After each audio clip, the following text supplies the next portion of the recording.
আসসালামু আলাইকুম। সবাইকে স্বাগত জানাচ্ছি দৈনিক আর নিউজ এর বিশ্লেষণধর্মী অনুষ্ঠানে। সাথে আছে আমি তানজিলা তাইন টুইঙ্কেল। আমাদের আজকের মূল বিষয় পাক ভারত দ্বন্দ্ব।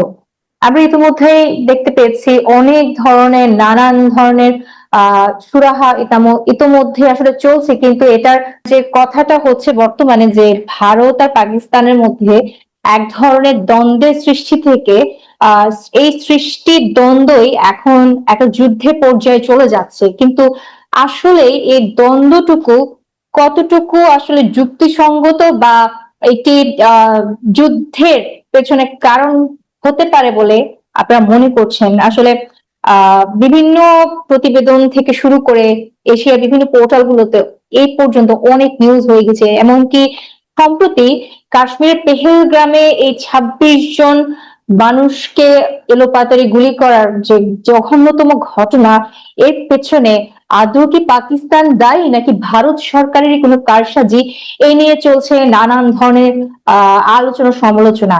ইতিমধ্যে আসলে গত কয়েকদিন ধরে বেশ পাল্টাপাল্টি আক্রমণ চলছে ভারত ও পাকিস্তানের মধ্যে।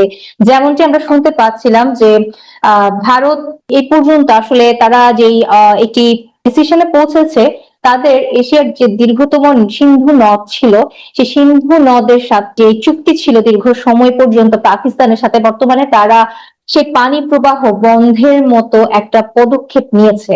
এবং এই সিন্ধু নদকে ঘিরে কিন্তু ভারত পাকিস্তানের মধ্যে ক্রমশ অনেকগুলোই পাল্টাপাল্টি আক্রমণ চলে গেছে।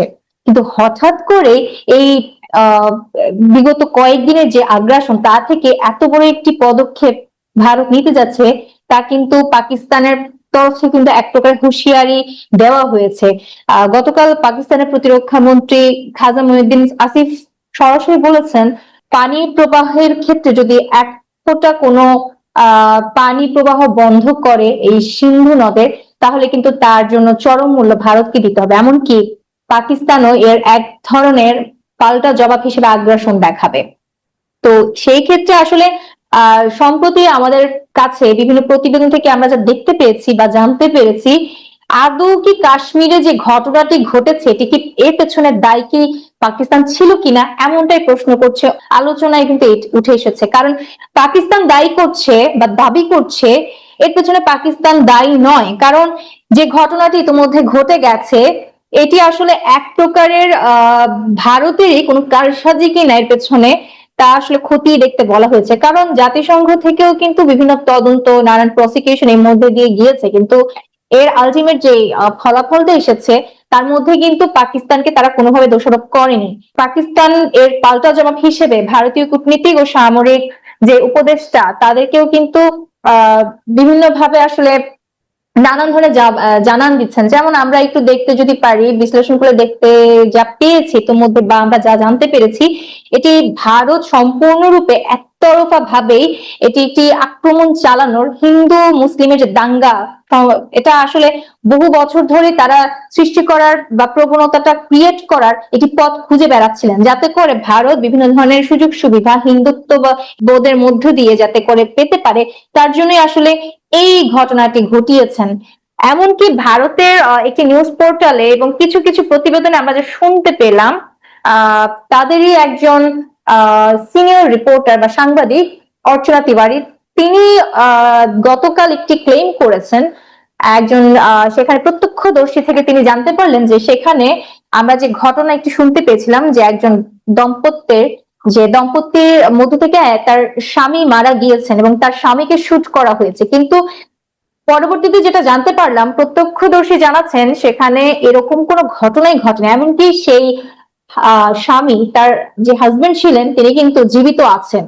এরকমই কিছু কিছু আলাদা আলাদা ঘটনা আমরা আরো শুনতে পেয়েছি, যেমনটা দাবি করছেন যে সেখানে যেই সংশ্লিষ্ট সংখ্যাটা বলা হচ্ছে যে এতজন ২৬ জন মারা গেছেন, এই সংখ্যাটাও কিন্তু সঠিক নয়, এমনটাই তারা দাবি করছেন। এছাড়া অর্চনা তিওয়ারি আরো জানিয়েছেন সেখানে বিভিন্ন ধরনের ইনভেস্টিগেশন কোয়ারিজ করেছেন, ইনভেস্টিগেশন বলবো না, এটা এক ধরনের কোয়ারিজ তারা করেছেন।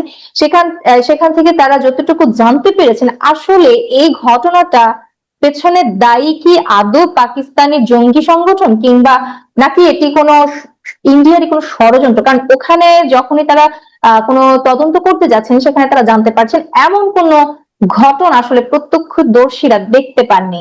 এছাড়াও তাদের সেখান থেকে আরো অনেক ধরনের তথ্য আমরা আরো বিভিন্ন গণমাধ্যম বলেন বা নিউজ পোর্টাল থেকে আমরা জানতে পেরেছি, এটি আসলে ভারতের বিগত সরকারের আসন্ন যে নির্বাচন রয়েছে, ভারত সরকার বিগত কয়েক বছর ধরে চেষ্টা করে যাচ্ছেন পাকিস্তানের সাথে কোনো না কোনো ভাবে একটি দাঙ্গা লাগানোর চেষ্টা করে আহ হিন্দুদের একটি সুযোগের সন্ধানের সৎ ব্যবহার করে তাকে হিন্দুত্ববোধের মাধ্যমে এবং মুসলিম হিন্দু যে দাঙ্গা এটি সৃষ্টি করার মাধ্যমে যে চেষ্টা, তারই একটি আসলে ডায়াগ্রাম আসলে তৈরি করেছেন এই জিনিসটিকে তৈরি করার মাধ্যমে, যেটি এখন অনেকেই বলছেন যে এটি সম্পূর্ণই একটি মিথ্যে ভিডিও বা গুজব। আসলে একটি এক কথায় তারা বলছেন এটি সবই একটি মঞ্চস্থ নাটক, কারণ এরকম কোনো ঘটনা প্রত্যক্ষদর্শীরা দেখেনি। এমনকি অর্চনা তিওয়ারি বিবৃতি মতে ছিল সেখানে একজন ড্রাইভার যিনি প্রত্যক্ষদর্শী ছিলেন তিনিও জানিয়েছেন 10 কিলোমিটার দূর থেকে স্পেসিফিকলি কাউকে টার্গেট করে যে সে একজন মুসলিম কিনা হিন্দু কিনা এভাবে টার্গেট করে কখনো মেরে ফেলা আদৌ সম্ভব কিনা, কারণ সেখানে সেটা ছিল একটা টুরিস্ট প্লেস এবং পেহেলগ্রামের মতো জায়গায় নানান ধরনের মানুষ নানান জায়গা থেকে সব সময় প্রতিনিয়ত লাখ লাখ মানুষ ভিজিট করতে আসছেন। তাহলে সেইখানের মতো একটা জায়গায় স্পেসিফিকলি যে আহ হিন্দুদেরকে টার্গেট করে মারা হচ্ছে সেটা আসলে কতটুকু যুক্তিযুক্ত, আর এটা যে এর পেছনে যে দায়ী আসলে পাকিস্তান সেটাও কতটুকু যুক্তিযুক্ত, কারণ বিভিন্ন তদন্তের সাপেক্ষে যেটা উঠে এসেছে এর পেছনে আসলে ভারত সরকারই দায়ী, এমনকি পাকিস্তান এর পেছনে জড়িত নয়। বরং আল জাজিরারও কিছু প্রতিবেদন উঠে এসেছে, তারা ক্লেম করছে এর পেছনে পাকিস্তানের কোনো হাত নেই, বরং পাকিস্তানও এখন বর্তমানে যেটা চাচ্ছে তারা একটি সমঝোতার মধ্যে আসতে চাচ্ছেন, কিন্তু এর কোনো ফলস্বরূপ বা কোনো ইঙ্গিতপূর্ণ কোনো দিক নির্দেশনা এখনো পর্যন্ত ভারত থেকে দেখতে পাননি। তো আসলে এটা একটা ঘোলাটের মধ্যে দিয়ে যাচ্ছে। এর আসলে অন্তিম বা শেষটা আসলে কি হতে পারে, কারণ কথায় আছে সব যুদ্ধই যুদ্ধ নয়, আবার সব যুদ্ধের পেছনের কারণই যুদ্ধের কারণ হয়ে দাঁড়ায় এমনটাও কিন্তু হয় না, কারণ যুদ্ধ হওয়ার জন্য যেমন কোনো স্পেসিফিক রিজনও লাগে না, আবার অনেক সময় দেখা যায় কোনো স্পেসিফিক রিজনের জন্য যুদ্ধ লাগারও কিন্তু প্রবণতা থাকে না। এটা আসলে ডিপেন্ড করছে কে কার দেশের মানুষের আসলে ভালো চাইছে কিংবা তার দেশের নাগরিকদের বা জনগণের জন্য একটি যেটা বলতে পারি আসলে এক কথায় বলা যায় সে তার নিজের দেশের স্বার্থ হাসিলের চেষ্টা করছে কিনা, এমনটাও কিন্তু এর পেছনে দায়ী কিনা ভারত সরকারের সেটাও কিন্তু খতিয়ে দেখা দরকার। তো পরিশেষে আসলে আমরা অনেকটুকু আমরা তো আসলে বিশ্লেষণ করে শুধু বলতেই পারবো, কিন্তু আমরা তো এর কোনো একটি সমঝোতা বা সমাধান দিতে পারবো না, তবে এটুকু অন্তত বলতে পারি এই যে ঘটনাটা ঘটে গেছে বা এখনো চলছে বা ভারত সরকার যেটা দায়ী করছে পাকিস্তানকে, এর পেছনে আদৌ পাকিস্তান দায়ী কিনা, কারণ পাকিস্তান বিভিন্ন বিষয় থেকে কিন্তু ভারত থেকে অনেকাংশে এগিয়ে, আবার ভারতও কিছু বিষয়ে পাকিস্তানের উপর কিন্তু ডিপেন্ডেন্ট হয়ে আছে বা আশপাশের বিভিন্ন যে দেশগুলো রয়েছে এশিয়ার সেইখানের উপর ডিপেন্ডেন্ট, কিন্তু ভারত সরকার বরাবর মতো সবসময় চেয়েছে হিন্দুবাদী যে সম্প্রদায় রয়েছে সবসময় পাকিস্তানের সাথে বা হিন্দু মুসলিমের সাথে একটি দাঙ্গার মাধ্যমে এই জিনিসটাকে সবার সামনে হাইলাইট করে তুলে ধরার।